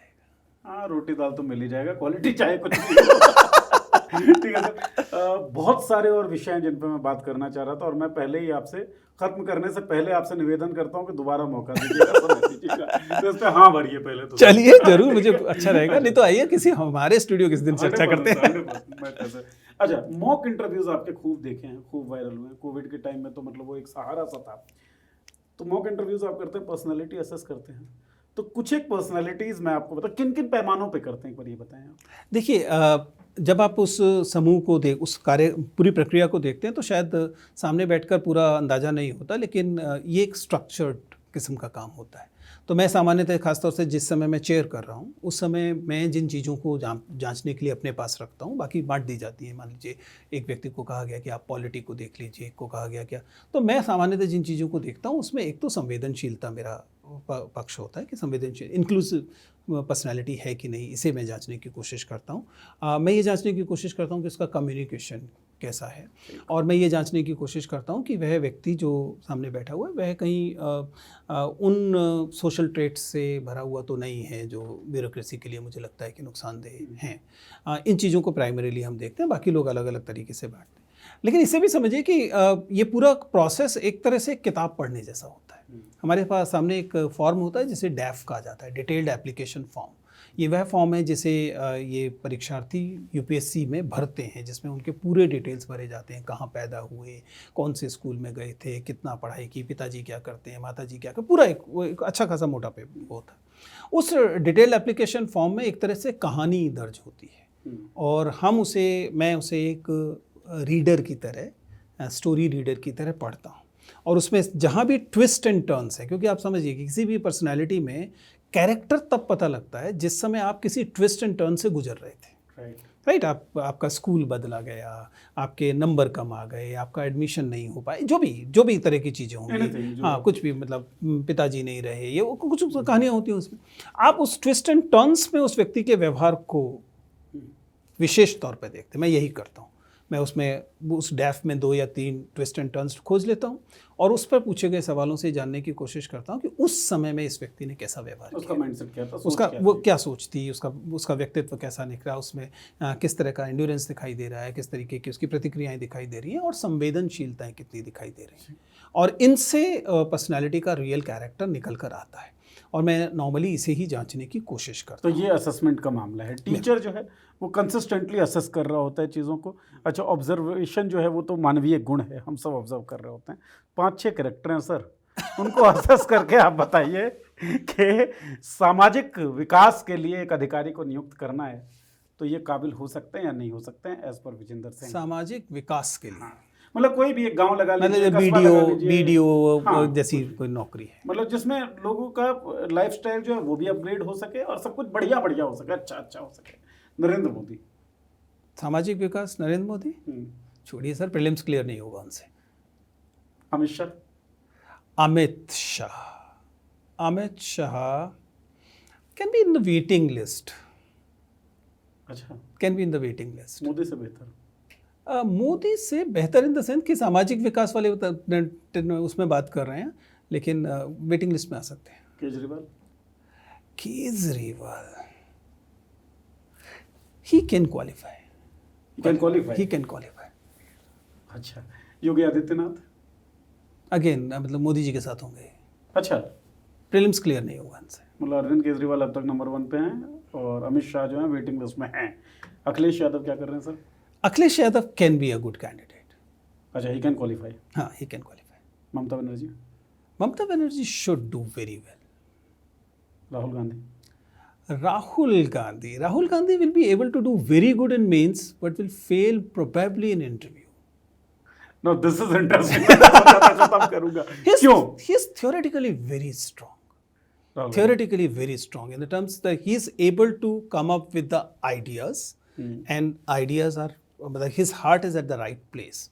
लेकिन जो जो tricks and trades and dirty tricks की ज़रूरत होती है, कई बार लगता है कि ये व्यक्ति उससे अछूता है, और इसलिए अपनी ही पार्टी में जो एलिमेंट्स हैं उन पर जिस किस्म का नियंत्रण हो सकना चाहिए, इट अपीयर्स दैट अभी तक भी मैं दावे से कह सकता हूँ कि कांग्रेस अभी तक भी अपने कांग्रेस के आरएसएस एलिमेंट्स को बाहर नहीं कर पाई है। Right. And I think some blame has to go to the leadership. मतलब मैं देख रहा था एक नेता जो है वो धीरेन्द्र शास्त्री से मिल रहे हैं। नहीं, और बड़े अब ये तो खैर दिखने वाली चीज़ है, कुल कैरेक्टर के सेंस में तो दिखाई देता है। हमेशा से कांग्रेस में हमेशा से राइट विंग एलिमेंट्स रहे हैं और प्रॉपर आरएसएस एलिमेंट्स रहे हैं, और उनको वीड आउट करना लीडरशिप की ज़रूरत थी, वो लगता है कि वो नहीं कर पाए, वहाँ पे थोड़ी सी चूक हो गई। अच्छा, एक चीज़ मुझे याद आ गया, इसलिए मैं बस एक्सटेंड कर रहा हूँ। और आपने डर्टी ट्रिक्स और ट्रेड्स की बात की अधिकारियों को चुनते हुए, राहुल गांधी को जब आप इंटरव्यू में फेल कर रहे हैं तब, ठीक है। Dirty tricks and trades selection में, यूपीएससी क्लियर करने के बाद सिलेक्शन में चलता है क्या कुछ? देखिए, अगर आप ये कहें कि क्या ऐसा होता है कि किसी ने पैसा ले लिया और उसका इंटरव्यू क्लियर कर दिया, मेरे पास ऐसा कोई ना तो उदाहरण है, ना ही ऐसा कोई कभी फील जैसा हुआ है। आप प्लीज़ इस बात को समझिए, आपको लग रहा है कि ये कोई बहुत ईमानदार प्रक्रिया है, ऐसा मैं नहीं कह रहा हूँ, लेकिन यूपीएससी का रोल क्या है इसे समझिए। यूपीएससी का रोल बेस्ट ब्यूरोक्रेट चुनना नहीं है।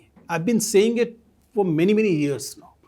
अगर बेस्ट ब्यूरोक्रेट चुनना, रोल के लिए सबसे अच्छे लोग चुनना तरीका होता तो जो बिग 4 कंसल्टिंग ग्रुप्स हैं वो लोग चुन सकते थे। आईआईएम्स और आईआईटीज़ में चले जाते, बेस्ट लोगों को चुन लेते और वो अच्छे ब्यूरोक्रेट सिद्ध होते, क्योंकि आपने ट्रेड्स देखने हैं, आपके पास वो मैट्रिक्स हैं। That is not the role of UPSC. UPSC की भूमिका ही नहीं है। यूपीएससी की भूमिका ये है कि देश गणतंत्र बना रहे। इसके लिए ज़रूरी है कि देश की पूरी आबादी को ये यकीन रहे कि इस देश के जो टॉप मोस्ट पोजिशंस हैं, उन पोजिशंस पर उनका हक है। अगर वो अदरवाइज एलिजिबल हैं तो वो उसके लिए कोशिश कर सकते हैं। ये जो फेथ इन द सिस्टम में है, इसे इंटैक्ट रखना यूपीएससी का काम है। बेस्ट ब्यूरोक्रेट चुनना यूपीएससी का काम नहीं है। इसीलिए वो बहुत कम फीस पर इतना इलेबोरेट एग्जाम करके सब लोगों में ये सपना बुन बुन के इसको चलाए रखते हैं, ताकि लोगों को ये यकीन रहे कि अगर मेहनत की, अगर आपने अच्छा किया, तो you too can become a DM. So ये एक सेंस में इंस्टीट्यूशनल इंटेग्रिटी जो है, और many state boards, many state commissions have failed in keeping this faith. So far UPSC apparently. लेकिन कई बार ना, जैसे बीते सालों में बड़े बड़े नामों, बड़े बड़े नेताओं के साथ कि उनके बच्चों का हो गया है, और उसमें इन्फ्लुएंस का सवाल आता है, आरोप लगता है कि इन्फ्लुएंस की वजह से हुआ है। देखिए, किस लेवल पर होगा इसे समझते हैं। ज़्यादा इंटरव्यू के लेवल पे हो सकता है, क्योंकि उससे पहले वाला प्रोसेस जो है वो रिटर्न वाला प्रोसेस है, और उसमें आम तौर पर अभी तक तो हम यही यकीन करते हैं कि फिक्टिशियस रोल नंबर होते हैं, कॉपी के साथ रोल नंबर नहीं जाते, पता नहीं होता कि किसकी कॉपी है वगैरह वगैरह। तो इस बात की संभावना थोड़ी सी कम है कि उस लेवल पे होगा। इंटरव्यू 275 नंबर का है। 275 में औसतन इस समय 150-160 सबको दिए जा रहे हैं। अगर आप बहुत ख़राब नहीं कर रहे हैं तो 150-160 पे ली जाते हैं, बहुत अच्छे वाले को 200-205 मिलते हैं। तो कुल मिला के 40 नंबर की गुंजाइश मैक्सिमम दिखाई देती है। उसके लिए जितनी बड़ी सेटिंग्स की आवश्यकता होगी, वो मतलब उसका वर्थ इतना नहीं दिखाई दे रहा। लेकिन इसे भी समझिए कि जिस प्रोसेस से ईमानदारी से जो इंटरव्यू लिया जा रहा है, बायसेस तो उसमें भी आए हैं, जो ईमानदारी से इंटरव्यू लिया जा रहा है, वो जिन गुणों को देख रहा है, वो गुण ऑब्वियसली इन प्रिविलेज्ड लोगों के बच्चों में ज़्यादा हैं। इसके लिए उन्हें अलग से कहने की आवश्यकता नहीं, उनकी पॉलिश्ड इंग्लिश पहले से है।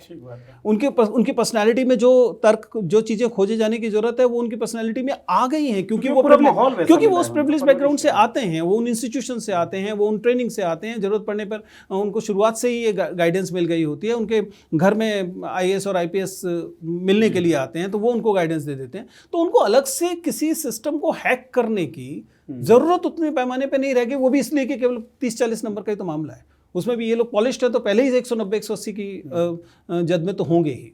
तो उसकी आवश्यकता नहीं है। मैं ये नहीं कह रहा कि कोई फुल प्रूफ सिस्टम है या इस पर हमें वॉच नहीं रखना चाहिए। भी हाल में यूपीएससी ने बाकायदा इस ट्रांसपेरेंसी को कहा है कि अब वो की आंसर की पहले से देंगे, आप पहले से बताएंगे कि मार्क्स कितना है। इन सब चीज़ों से भी थोड़ा बहुत फ़र्क पड़ेगा। बट देन मेरी तो चिंता दूसरी है। मेरी चिंता ये है कि क्यों ये नौकरी इतना ग्लोरीफाइड है। मेरी तो चिंता है कि क्यों ये एक देश भर का अनूठा अकेला सपना बन के रह गई है। We should have diversity of dreams. क्यों बन गई है सर? क्यों?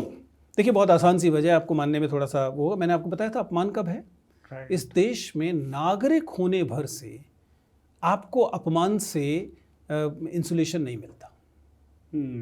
इस देश में आप नागरिक की तरह पैदा हुए, इसका मतलब ये पर्याप्त नहीं है कि कोई कांस्टेबल आपकी बेइज्जती नहीं करेगा, कोई पटवारी आपको हड़का नहीं देगा, कोई गांव का दबंग आपको हड़का नहीं देगा।